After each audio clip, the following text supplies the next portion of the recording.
Next પ્રક્રિયા છે aldehyde અને કીટોનની આલ્કોહોલ સાથેની પ્રક્રિયા. હવે આ પ્રક્રિયા જનરલી પ્રતિવર્તી છે, એટલે એટલી બધી 100% પ્રક્રિયા નથી થતી. આ પ્રક્રિયામાં જનરલી બે ઉદ્દીપક વપરાય છે. આ શબ્દ ખાસ લખેલો હોવો જોઈએ, નહીં તો પ્રક્રિયા થતી નથી. શુષ્ક HCl, બરાબર, ટેક્સ્ટબુકમાં આ વર્ડ આપ્યો છે શુષ્ક HCl, અને બીજો છે PTS, પેરાટોલ્યુઇન સલ્ફોનિક એસિડ. ચલો બંધારણ દોરીએ. ટોલ્યુઇન એટલે બેન્ઝીન પર CH3, ખબર છે ને? અને પેરા સ્થાને સલ્ફોનિક એસિડ એટલે SO3H. તો નામ છે para toluene sulphonic acid, PTS, para toluene નો T અને સલ્ફોનિક એસિડ નો S. બરાબર. તો આ બેની હાજરીમાં થાય છે. ટેક્સ્ટબુકમાં આ નામ નથી આપ્યું, પણ યાદ રાખજો, તમારે જી નીટમાં કામ લાગશે. એટલે ઘણીવાર PTS હોય તો તમને એમ લાગે કે નવું જ હશે, પણ એ શુષ્ક HCl ની જગ્યાએ પણ વપરાય. HCl એકલો નહીં, જલીય નહીં, મંદ નહીં, સાંદ્ર નહીં, શુષ્ક એટલે વાયુની હાજરીમાં પ્રક્રિયા થાય છે. એટલે ભેજ વગરનો HCl, સમજો ભરી? હા, ભેજ વગરનો શુષ્ક એટલે. અને HCl પોતે તો પ્રવાહી છે. તમે તો અત્યાર સુધી HCl મોડલમાં જોયું છે, બરાબર? પણ હકીકતમાં HCl વાયુ હોય અને એને પાણીમાંથી પસાર કર્યો હોય એટલે બહુ જ સાંદ્ર બનાવ્યો. સમજો પડી? એ રીતે બન્યો. ચલો, તો હવે આ આલ્ડીહાઇડ થી કીટોનની આલ્કોહોલ સાથેની પ્રક્રિયા આપણે જોઈએ. તો ધ્યાનથી જોજો પ્રક્રિયા. જો આપણે CH3 C double bond O H લઈએ. ચલો, ડબલ બોન્ડ H નીચે બતાવીએ. આની પ્રક્રિયા જો આપણે મિથેનોલ સાથે કરીએ, કોની હાજરીમાં ભાઈ? શુષ્ક HCl, બરાબર. તો શું થશે? ધ્યાનથી જોજો. CH3O અને આ H, એટલે આ O અને H વચ્ચેનો બંધ તૂટે. Hydrogen plus OCH3 minus, methoxy ion કહેવાય. અહીંયા બંધ તૂટે. કોણ પ્લસ કોણ માઈનસ?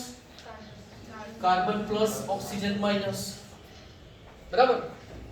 નામ આનું ઇથેનોલ અને આ મિથેનોલ, બરાબર.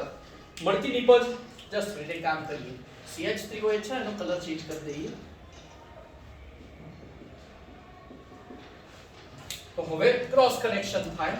CH3C O માઈનસ અને H. હવે જોઈન્ટ શું થાય? ધ્યાનથી જુઓ. જોઈન્ટ શું થાય જુઓ. C પ્લસ સાથે ના OCH,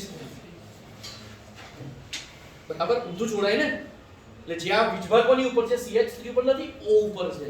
બંધ ત્યાંથી તૂટ્યો એટલે આ સમજ પડી? ફરીથી બંધ તૂટ્યો ક્યાંથી? O અને H હોય, એટલે જે વીજભારિત ઘટક હોય ત્યાંથી એ જોઈન્ટ. જેમ હમણાં પેલું પેન્ટેનોન નું સમજાવ્યું એની જેમ, એટલે પેન્ટાઇલ સમૂહ હોય તો મેં કીધું ઊંધેથી જોડાય છે. અહીંયા શું બનશે? OCH3 અને ઉપર આવે H. આવા સંયોજનને કહેવાય છે હેમી એસિટાલ. શું કહેવાય? Hemi acetal. હવે આની ફરીથી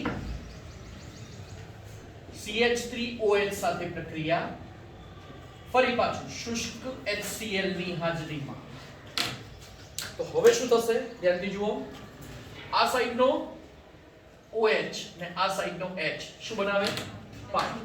અહીંયા બી અહીંયા તો ડાયરેક્ટ જોડાઈ જાય, એટલે અહીંયા પાણીનો અણુ મુક્ત થશે અને બાકીનું જોડાઈ જાય ફરીથી. તો CH3 COH, જો આ એસિડિક સામનું આમ જ હતું. પહેલા કયો ઘટક જોડાયો? આ બાજુવાળો OCH3, અને પછી હવે અહીંયા શું આવશે? ફરી બીજો OCH3, બરાબર. આને કહેવાય છે એસિટાલ. શું કહેવાય? એસિટાલ.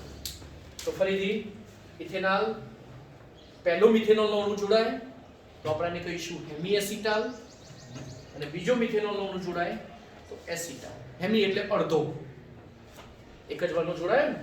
પછી બીજો જોડાણ. બરાબર? IUPAC નામ લખવાની જરૂર નથી. બીજું એક ઉદાહરણ લઈએ.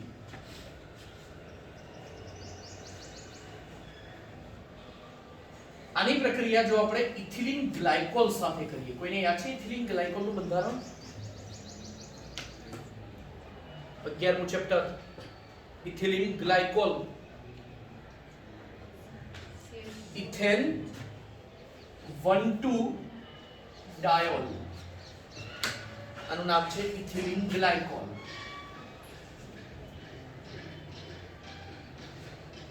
બરાબર?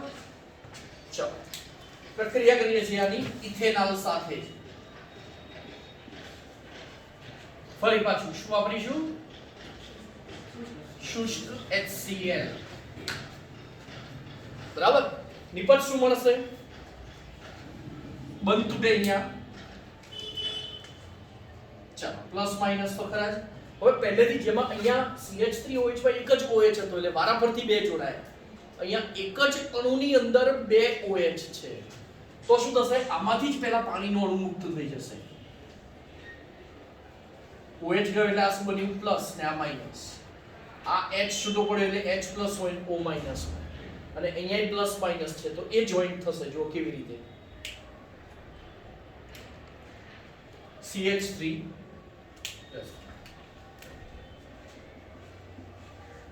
CO માઇનસ અને H અહીંયા એનું એટલે લખ્યું. ખ્યાલ આવ્યો?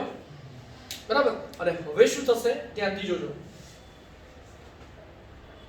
O CH2 જો આટલું બધું O CH2 નીચે CH અને પછી આ જોડાણ.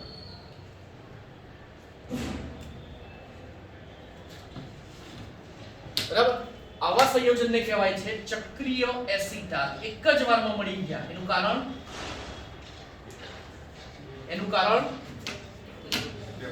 કારણ કેમ કે એક જ અણુની અંદર બે OH હતા એટલે ચક્રીય રચના મળી જોઈ. બરાબર? સેમ હવે આવજો. જો આલ્ડીહાઇડની આવી પ્રક્રિયા થાય તો પછી કીટોનની એ થાય જ. પણ કીટોનમાં તમે શું કરશો? અહીંયા શું લખશો? CH એટલે એસિટોન થઈ ગયું. તો અહીંયા એની જગ્યાએ CH3. ચલો બંધારણ દોરીએ. શું મળે? એટલે આખી નવેસરથી લખવાની પ્રક્રિયા. ખ્યાલ આવે છે? નવેસરથી તમે કરશો શું જે લખો એમાં? H ની જગ્યાએ બરાબર? સામે ડાયરેક્ટ નિપજ લખું છું અહીંયા. CH3 CH3 O CH2 CH2. શું નામ આનું? જેમ આલ્ડીહાઇડ માંથી એસિટાલ એવી રીતે આ બનશે. શું બનશે? ચક્રીય કીટાલ. પણ કીટોન માત્ર ચક્રીય કીટાલ જ બનાવે. આવું સાદું બે અણુ એમાં એકસાથે જોડાતા નથી કેમ કે કીટોનની ક્રિયાશીલતા ઓછી છે. પેલો એટેક ના કરવા દે. કયો? આ OCH3 સમૂહને ન્યુક્લિયોફાઇલને એટેક નથી કરવા દેતો. યાદ આવી ને આપણે પ્રતિક્રિયાત્મકતા? હા, પણ ડાયરેક્ટ જો બે OH હોય તો એ પ્રક્રિયા કરી શકે છે. એટલે કીટોન હંમેશા ચક્રીય કીટાલ બનાવે જ્યારે આલ્ડીહાઇડ એ સાદા એસિટાલ અને ચક્રીય એસિટાલ બંને બનાવે. બરાબર? તો બનાવટ પૂર્ણ થઈ.